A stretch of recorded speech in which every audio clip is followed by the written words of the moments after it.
दोस्तों इमेजिन करो, पृथ्वी को बहुत बड़ी तबाही से बचाने के लिए साइंटिस्ट एस्ट्रोनॉट के माइंड को एक रोबोट में लगाकर उसे एलियन से बात करने के लिए स्पेस में भेजें। क्या वो धरती को बचा पाएंगे? मूवी के स्टार्ट में हमें लंदन दिखाया गया है, जहां दुनिया के एक बहुत बड़े एस्ट्रोनॉमिकल इंस्टीट्यूट स्पेस एजेंसी की सीनियर मेंबर जिलियन का इंटरव्यू चल रहा था। उसकी जिंदगी और काम के बारे में उसकी बेटी भी बात करती है।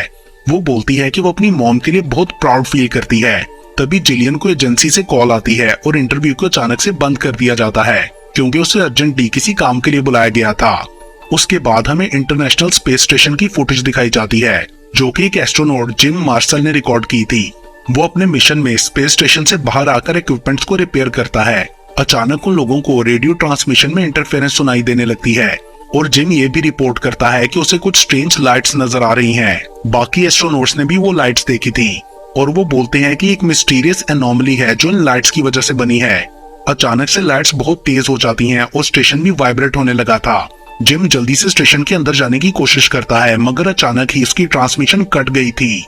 दूसरी तरफ पृथ्वी पर जिलियन उस रिकॉर्डेड फुटेज को एक्सप्लेन करते हुए बताती है कि पूरी दुनिया की सैटेलाइट्स ने ये चीज सेम टाइम पर एक्सपीरियंस की है, लेकिन बदकिस्मती से जिम का दोबारा पता नहीं चल सका। सो सबको लगा कि उसकी डेथ हो चुकी है।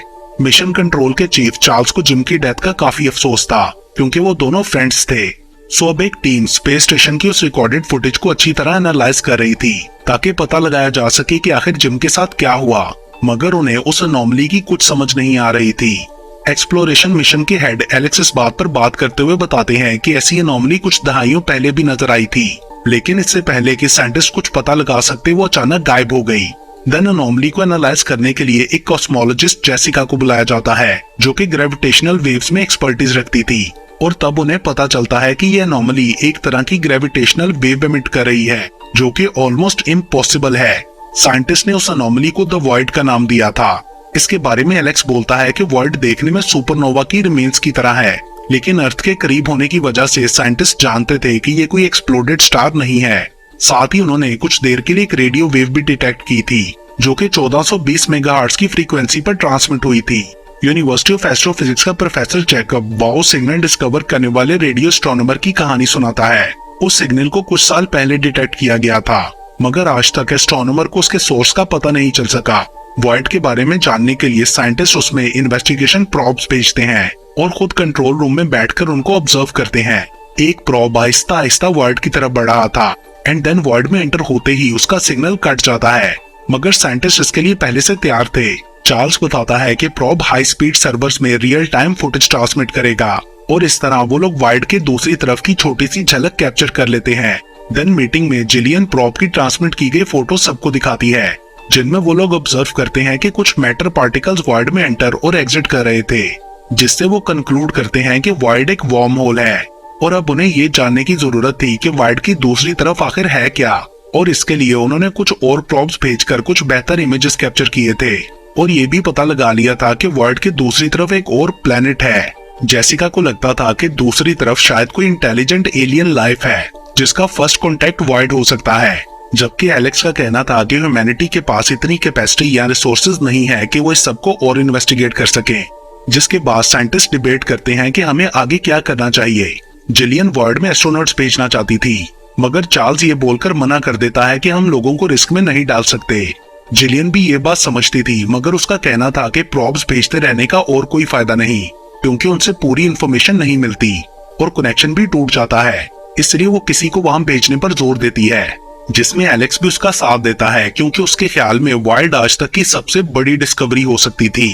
एंड फाइनली वो लोग वॉइड में एक फुल मिशन स्टार्ट करने के लिए मान जाते हैं। उधर प्रोफेसर जैकब काफी मायूस हो रहे थे। उन्हें लगता था ये मिशन फेल होगा, क्योंकि उनका कहना था कि इंसानी जिस्म बॉम्ब होल के अंदर ट्रेवल करने वाली सख्ती को बर्दाश्त नहीं कर सकता। उनके ख्याल में किसी रोबोट को भेजा जाना चाहिए इंसान की जगह। कुछ टाइम बाद वॉइड अचानक से अजीब सा काला धुआं एमिट करने लगता है, जो कि दुनिया के आसपास आसमानों में हजारों दायरों की शक्ल में इकट्ठा हो गया था, जिससे लोगों में डर फैल जाता है। इवन स्पेस एजेंसी को भी अंदाजा नहीं था कि अब इसका क्या करें। देन कुछ हफ्तों तक जिलियन और उसकी टीम ने पता लगाया कि इन डार्क स्पेयर्स के बनने के टाइम से वॉइड कुछ इनविजिबल वेव्स एमिट कर रहा है, जो कि टाइम के साथ बहुत ही ज्यादा बढ़ गई हैं। इस सब को देख के लगता था कि शायद वॉइड जल्दी बहुत बड़े कॉस्मिक स्टॉर्म को लाएगा।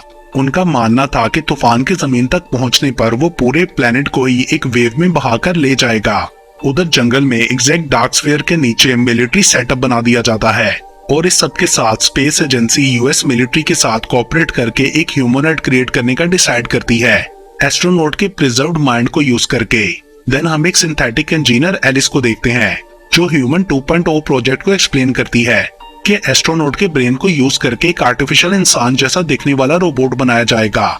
लैब में एलिस उस ह्यूमनॉइड के रोबोटिक हेड कंपार्टमेंट को खोलती है जहां ब्रेन रखा जाना था और बताती है कि इस सूट के अंदर लगे मटेरियल में millions of tiny neuro fibres हैं जो ब्रेन को हेल्प करेंगे कि वो यहाँ वर्क करे।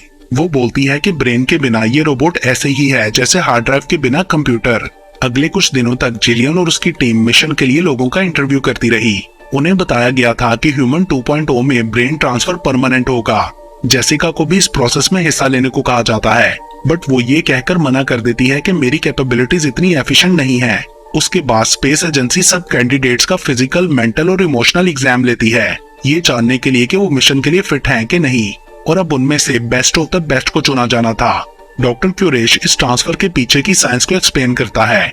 इससे इंसान की जिंदगी बढ़ सकती थी मगर कुछ लिमिटेशंस भी थी जैसे कि टाइम के साथ माइंड बिगड़ सकता है। वो बताता है कि ये ब्रेन एक आर्टिफिशियल स्पाइनल कॉर्ड के साथ कनेक्ट होगा, मतलब इंसान की तरह माइंड और बॉडी का कनेक्शन। एक कैंडिडेट का नाम कार्ल था जिसका नॉलेज बहुत ही ज्यादा आउटस्टैंडिंग था लेकिन वो चल नहीं सकता था तो वो ये सोचकर एक्साइटेड था कि उसे एक प्रॉपरली वर्किंग बॉडी मिलने वाली थी। एलेक्स को भी कार्ल उसके पैशन की वजह से काफी अच्छा लगा था।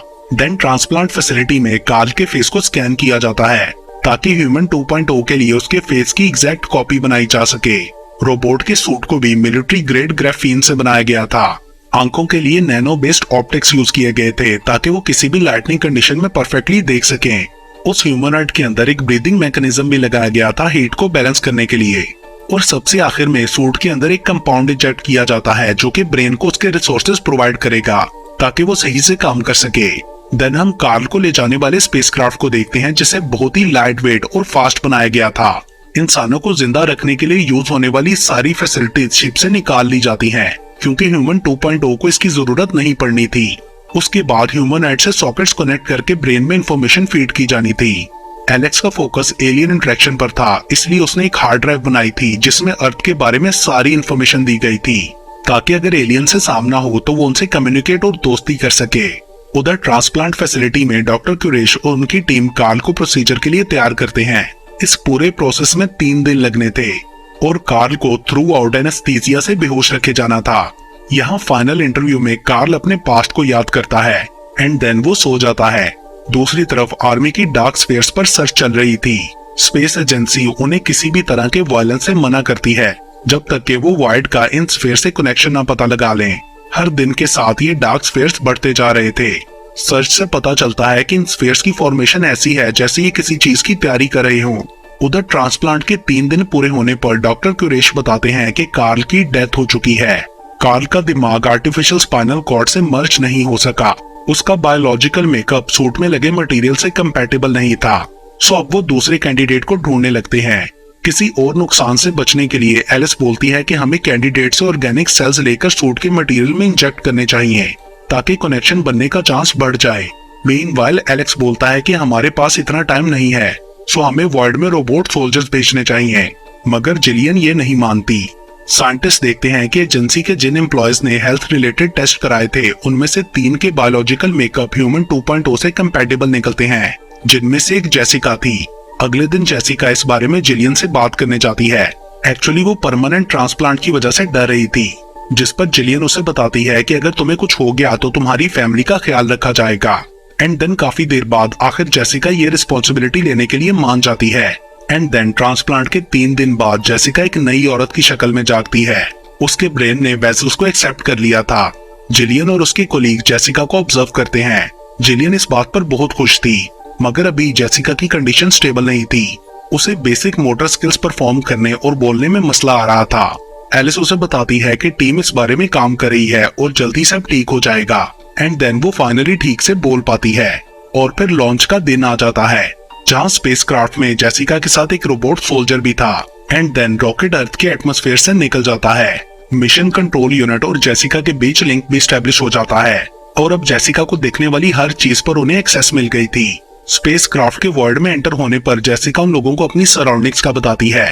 वो बोलती है कि वर्ल्ड काफी खूबसूरत है, मगर ज्यादा अंदर जाने पर प्रेशर बहुत स्ट्रॉन्ग हो जाता है और वर्ल्ड सब चीजों को डिस्टॉर्ट करने लगता है। जेसिका के शिप के अंदर जाते ही फिर से सिग्नल कट जाता है। अब जेसिका ने सब कुछ खुद हैंडल करना था और बाकी सब सिर्फ उसके लिए प्रे ही कर सकते थे। जिलियन को उम्मीद थी कि जेसिका का स्पेसशिप 1 साल तक वापस आ जाएगा, लेकिन तकरीबन 5 दिन बाद जेसिका का क्राफ्ट दोबारा रीअपीयर होता है और रडार्स डिटेक्ट करते हैं कि वो अटलांटिक ओशन में गिर रहा है। किसी ने भी उनके इतनी जल्दी वापस आने को प्रिडिक्ट नहीं किया था। देन शिप के अंदर उन्हें जेसिका अकेली मिलती है। वहाँ से रोबोट सोल्जर गायब था। ये देखकर सब अपनी अपनी ओपिनियन देने लगते हैं। जिलियन को लगता था कि मिशन सक्सेसफुल रहा, जबकि एलेक्स के ख्याल में मिशन फेल। वो ये भी बोलता है कि शायद ही एलियंस की तरफ से कोई वार्निंग दी गई है। जेसिका बेहोश थी और उसे क्वारंटाइन किया जाता है। उन्हें कोई आइडिया नहीं था कि वो कब उठेगी।